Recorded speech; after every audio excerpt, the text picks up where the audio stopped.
Hi, my name is Melinda Gallant, and I'm chairman of the Sandwich Town Hall Rededication Task Force. And I have with me here today the man of the hour, Bud Dunham. Bud, how are you? Good. How you doing, Melinda? I'm doing great, but we're here for a purpose, and we know what that purpose is. Yep. Sandwich Town Hall has been renovated for over a year, and we're a couple of weeks away from ending. So we want to have a big celebration on Saturday, October 2nd, to celebrate the reopening of the building. Excellent. Now, who's been involved with all of this? We've had a number of people. We've had a key group of Town Hall project team, which is about 8 of us who've been working with the architect and the project manager. Obviously, those two companies have been extremely involved.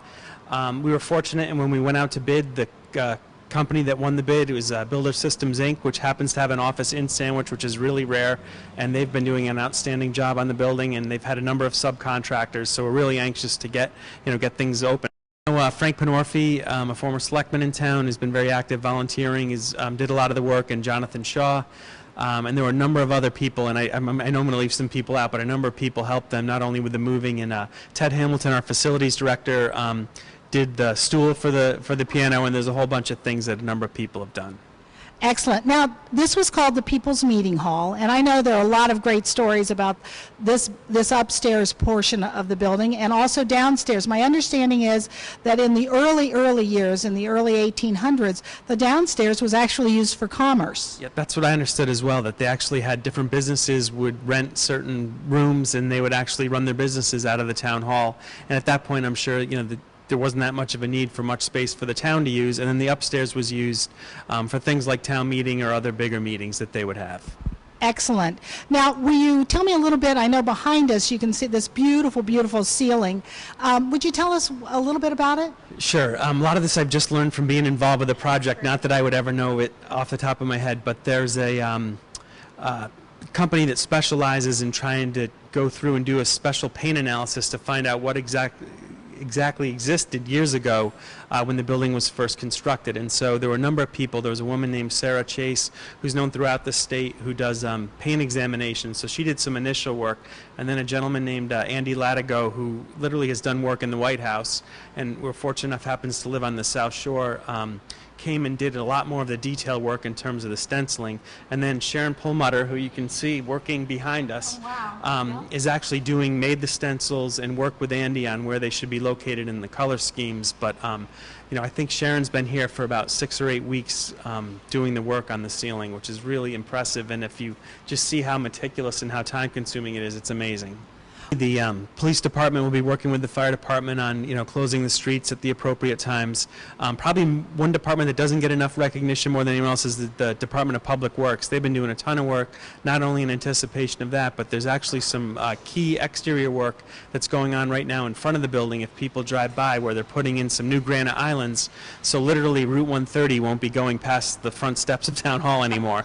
So that's, and they're out there with the contractors right now. The hope is all that will be done by the time we get to October 2nd. I think we've always felt that of all the buildings in town, this is the one that the town would never, ever, ever get rid of, and we couldn't for many reasons. But it's nice just being here for more than 2 decades and seeing what's gone on. And literally the upstairs, there was no heat, no electricity. It was filled with records and other storage things that probably date back to the 30s and 40s. Some of the things have been up here that long, and just to see what it's potentially going to be is remarkable. And the first floor will be that much more usable because there were things that just basically, because they were old, didn't work in the past. And so to have systems and actual air conditioning and heating that and other things that work, which is just part of an everyday life, now that the building's been restored, this should be good for several hundred more years. And the upstairs is really something we could never use, never even hold a simple meeting in. So from a selfish perspective, just from business meetings even, as much as the public, sure there'll always be public meetings, but just being able to have selectmen meetings, finance committee meetings, whatever, if a committee had a bigger thing that they were going to roll out and they couldn't fit at one of our regular buildings, they could come here, which will be great. That's one of the main things that happen with the building. It's going to be 100% accessible. There actually won't even be off the main level of the exterior. There's not even going to be a step into the front door. People who are in wheelchairs can roll directly right in off the front step into the building. There's a brand new elevator that's been put in. Obviously, all the center hallway has been reestablished. In the past, it would zigzag back and forth, and for those of us who would work here every day, that's one of the things that strikes you right away when you walk in the building.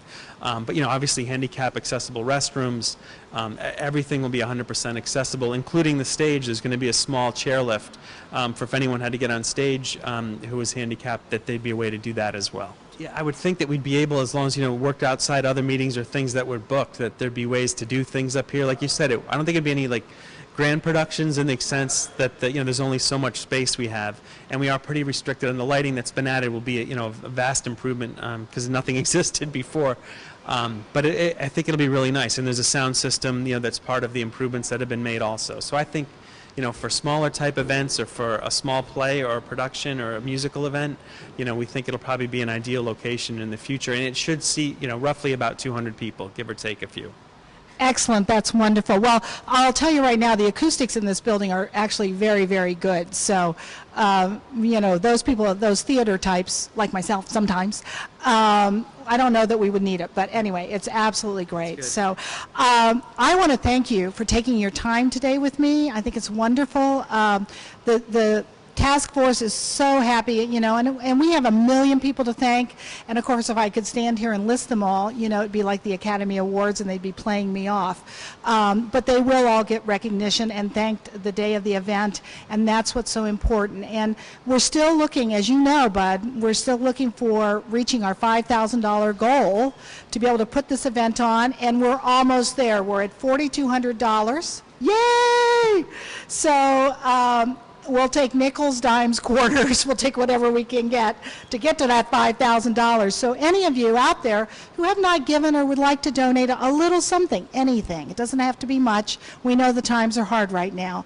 Whatever you like to give, just send it on over to Town Hall, to the town accountant, and she'll take care of it for you. So again, Bud, thank you so much. Thank you for all the work that you've done and everyone that's helped. It'll really be a nice celebration when it's all set. It sure will, and afterwards, I think we need to party. What do you think? Sounds good. All right, thanks. Good. Thank you.